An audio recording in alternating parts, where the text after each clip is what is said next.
And the Champions League game week 2 is back, boys and girls. There is some good games taking place tomorrow and Wednesday. And let's talk about every single game. Let's preview every single game. And let's see by the end of this game week how many teams will be in 6 points and how many teams will be in 0 points. Because if you're still in 0 points by game week 3, it's looking like a myth. Because from game week 3 onwards, every game is a must win. And I know it's crazy to say that because it's game week 3. But, bro, you need about 15, 16 points to get to the top 8. And losing the first 2 games ain't gonna help. But listen, let's talk about the first game. Before we do that, don't forget to like the video, subscribe to the channel if you're new to the channel. Of course, comment your own thoughts and what you make of every single game and which game you are looking forward the most. The first game is Club Brugge against Atalanta. Both teams played last year against each other, and Club Brugge won both games in the playoffs. Atalanta lost the first game against Paris Saint-Germain, and Club Brugge beat Monaco surprisingly, like a shock result, 4-1, which is a massive, massive rock. Like, Club Brugge has been very good so far in the league as well, and you've got Atalanta who going through this new transitional period without Gasperini. So for this game, I'm going to go with the Club Brugge win. Then we've got Cara against Real Madrid. We all remember what happened 2 days ago. That Real Madrid lost 5-2 against Atletico Madrid. But we shouldn't talk about that. We shouldn't dwell on that game anymore. This is a great bounce-back win because you're going away to Kazakhstan, 12 hours from Madrid, and the atmosphere is going to be different, the conditions going to be different, and I'm looking forward to see what Madrid's going to do. Of course, this game, we're not going to have no right back because Carvajal's not there, Trent's not there, and it's going to be a good game because I think Camavinga might start and Jude might start. So the predicted 11, from what we can see here, is Raul. I think this is wrong. I think we might see Raul in the midfield, in a centre back, and then have Fede as a right back. So this, I think, is all wrong, and I think Camavinga might start or Jude might start again. So let's see. But for this game, Madrid have to win, and I don't want to take too much time on just on this game because we've got so many games to cover. I'll be real. If I don't see Madrid winning this game, I'll be so disappointed. Hence the reason why I've got Real Madrid winning this game. Then we've got Atleti against Frankfurt. Atleti, what happened in the first game? Atleti, they lost against Liverpool. Yes, they lost against Liverpool 3-2. And Frankfurt, they lost against... They beat... Oh, wow. I remember. They beat Gala 5-1, which is a massive, massive result. Because I think Gala scored the first goal. This game is interesting because Atleti needs to bounce back. And of course, they're heading into this game with a lot of momentum and a lot of good things after beating Madrid 5-2. So I do think they'll maintain that and sustain the momentum. Hence the reason why I've got them winning this game against Frankfurt, kickstarting the Champions League campaign.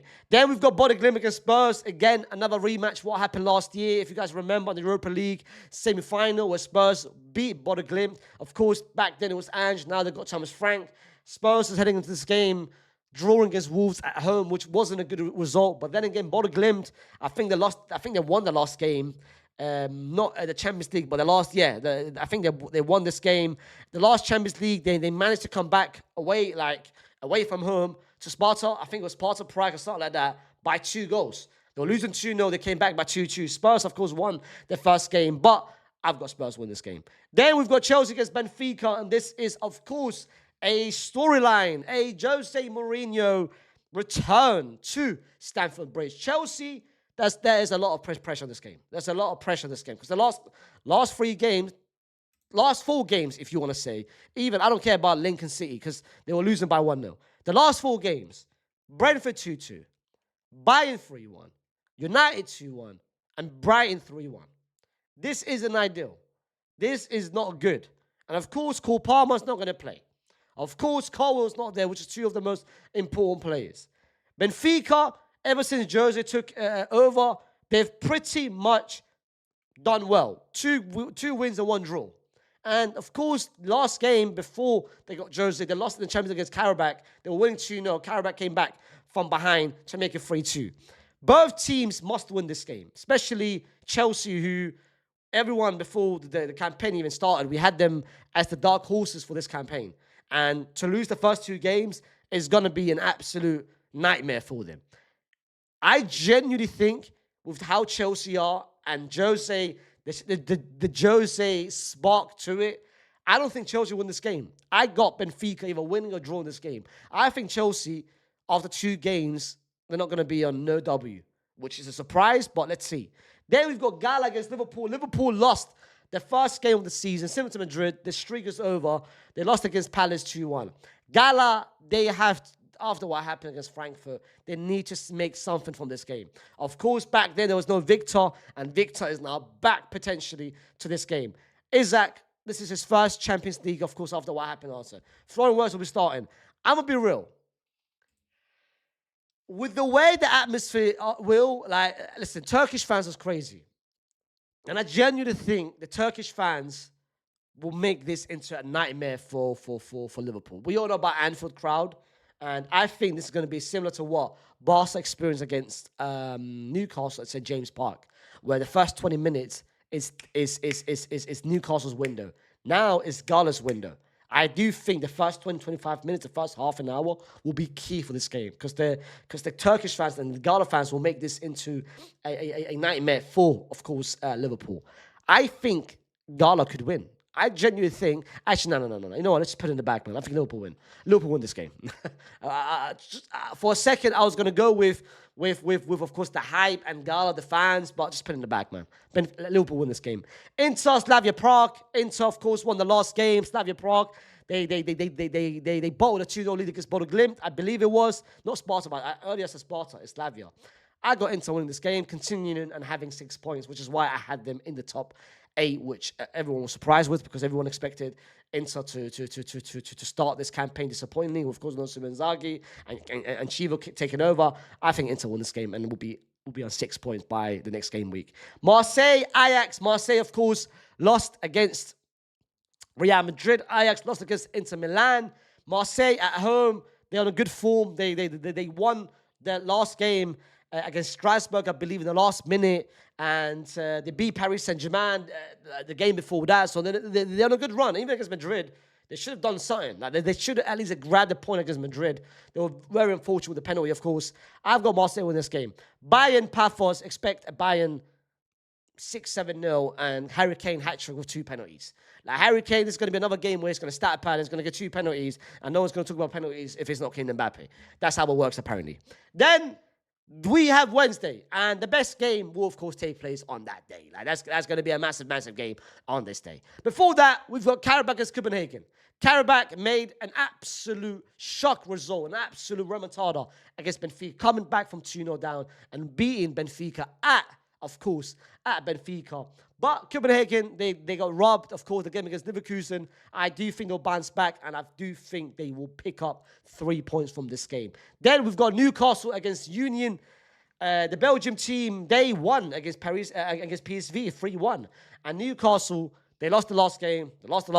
They've been losing. Like Newcastle, they haven't done well. Again, last-minute goals against Arsenal, against Liverpool, Barcelona conceding, of course, 2 goals. But for this game, I do think of going away from home.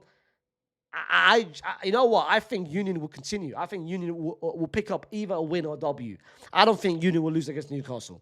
Then we've got Arsenal against Olympiacos. Just put it in the bag. Put it in the bag. This is a guaranteed Arsenal 3-0, 4-0 win. As simple as that. Then we've got Leverkusen. I know I skipped over because I'll make this the last game because this is the biggest game of the whole league phase, to be fair. Then we've got Leverkusen against PSV. PSV lost. Leverkusen drew. Leverkusen, the last game against, I think they played yesterday. Did they win yesterday? They won. They beat St. Paul. PSV won as well. I've got PSV wins. I'm going to go with Leverkusen. This game. Dortmund against Bilbao. I'm going to go with a Dortmund win. Bilbao, of course, lost. Dortmund last game. I think they had that insane game against Juve. I'm going to go with Dortmund win as well. Then we've got Monaco against Man City. This is the first time they play against each other, if I'm not mistaken, since Monaco knocked out City in the Champions League 16-17 or 17-18, one of those 2 years. No, 16-17. That was Mbappe's final season in Monaco. For this game, Ansu Fati has done well. Ansu Fati scored the last 3 games, scored for all 3 goals. And Man City, they're coming into this game beating Burnley 5-1. I'm going to go with the Man City win in this one. Then we have got Napoli against Sporting, and Napoli losing against Milan. And they lost the last game in the first game week against City But I do think Napoli will win this game. Napoli will win this game. Then it's Villarreal against Juve. And listen, this game is going to be a high-scoring game. No surprise with both teams who love to score goals. Believe it or not, as surprising as it is, I've got Villarreal win this game. Believe it or not, Villarreal win this game 3-1. Villarreal win this game 3-1. And now it takes us to the biggest game of game week 2. Barcelona against Paris Saint-Germain. This is what everyone thinks should have been the final last year. Alhamdulillah, never happened. Alhamdulillah, Inter Milan had to ruin it for everyone. Alhamdulillah. Now, here we are. It isn't as exciting because both teams are in a somewhat of an injury crisis. Barcelona, they have got their own injury crisis. With no Balde. Balde is doubtful, but I don't think he'll play. Maybe he will play. No Juan Garcia. No Fermin. No Gavi. No Rafinha. As of Paris Saint-Germain, Fabian Ruiz and João Neves are doubtful. Kivicha is doubtful. Vitinha is doubtful. Marquinhos is out. Due is out. Dembele is out. So this isn't going to be the game where it's going to be the most exciting game because look at this, bro. Look at this predicted. This is the last start. Okay, this is the last start on next. Okay. I do think all of those players will start because it's all doubtful. I think all those players will start, but even that, still no Dembele, no Due, and as for Barcelona, you've got no Lamine Yamal will start, of course. Balde will start, but no Rafinha, no Juan Garcia, and no thing. Both teams are in this game not the best of injury form, but I still think this is going to be a massive game because this game is going to tell me a lot about both teams. This game will tell me a lot about Barcelona and will tell me a lot about Paris. Not about Paris Saint-Germain. I think this game is more pressure for Barca to win it than Paris Saint-Germain to win it. Because Paris Saint-Germain, they won it last year. They are going to qualify top 8. They've got a lot of injuries, especially with Due and of course Dembele. So there's more pressure on Barcelona to win because of the fact that they're playing at home and they need to showcase. Lamine Yamal's back. I think because of the fact I do think Vitinha, João Neves and Ruiz will start. And Barcelona, they've got Pedri and Frankie has been playing as two of the best duos in the whole world. I'm going to be real. Like the last couple of weeks, their form has been incredible. And a part of me feel like this is going to be one of those games where it's either going to be a dead, like a boring 0-0 or 1-1, or it's going to be an entertaining 4-3 or 4-2. I've got 2 predictions. My heart is telling me this is going to be a Paris Saint-Germain 1-0 or 1-1, a draw, 1-1 draw. But my head is telling me Barcelona is going to win this game 4-2. I think the misses of Dembélé and Due is going to be massive. The arrival and having Lamine Yamal back is massive. Like we saw what happened last game against Sociedad. He came back and straight away after a minute he assisted. Like Lamine Yamal back changes the whole dynamics of this game because if Lamine Yamal was still injured, there was no way in hell Barca was going to win this game. There was no way in hell they were going to maybe get 1 point. They were lucky to get 1 point. But now Lamine Yamal being back, that's how much of a difference maker and how much he can change games. I think Barcelona's going to win this game 4-2 or 4-1 or 4-3. It's going to be a very high-scoring, entertaining game. And these are my predictions. Put down in the comments what you guys are predicting for all those games. Don't forget to like the video, subscribe to the channel, and we'll see you with the roundup after end of the game weeks. Peace.